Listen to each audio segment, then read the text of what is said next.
My name is Don K. Preston. I am the president of Preterist Research Institute of Ardmore, Oklahoma. Okay.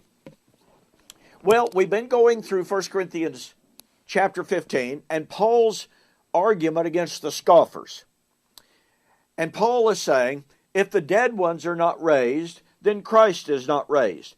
The desired effect of that argument was, Paul, we don't believe that. We believe in the resurrection of Jesus. And Paul's argument, therefore, would be, if you accept the resurrection of Jesus, then guess what? You must accept and believe in the resurrection of the dead ones.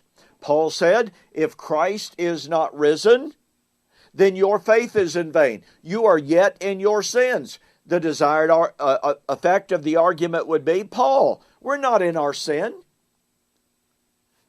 Our faith is not vain. We believe in the resurrection of Jesus. We believe in our own resurrection life.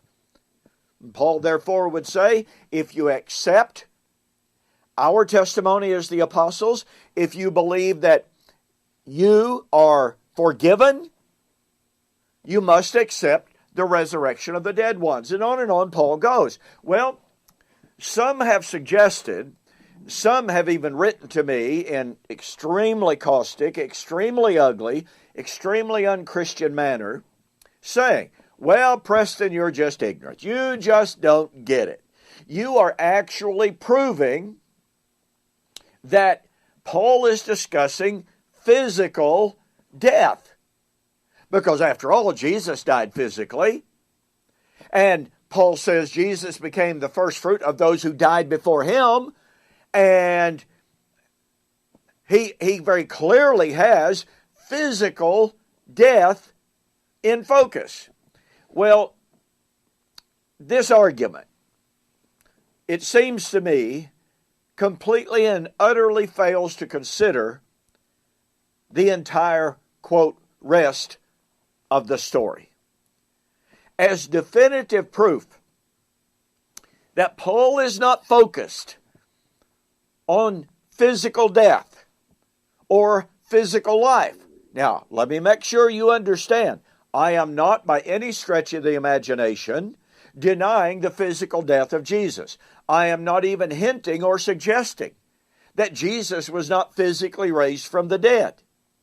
What I am suggesting is precisely what Jesus himself said, what John said, and that is that Jesus' physical death and Jesus' physical resurrection was a sign of the greater spiritual reality.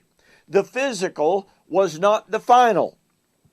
Okay? That's what I am arguing.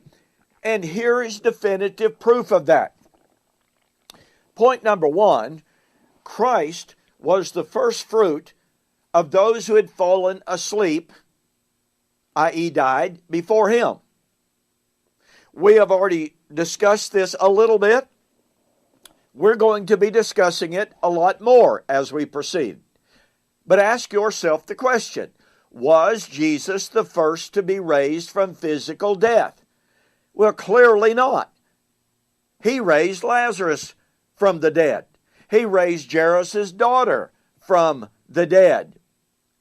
He raised others from physical death. Jesus was not the first person to be raised from physical death. I mean, after all, we even go to the Old Testament and find examples of that, right?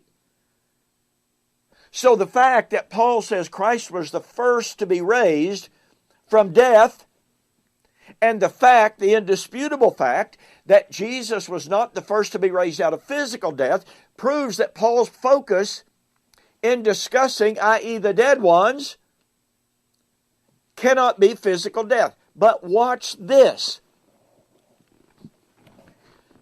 10 times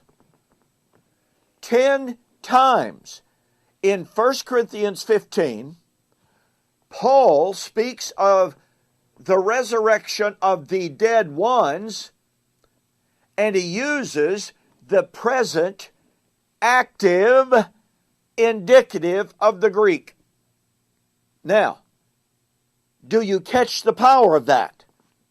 He does not use the future tense. Certainly not exclusively. Paul uses the present. You know what present tense means, don't you? Passive. You know what passive means? Those of whom Paul is discussing were being acted upon presently when Paul wrote. Now, scholars have struggled with this.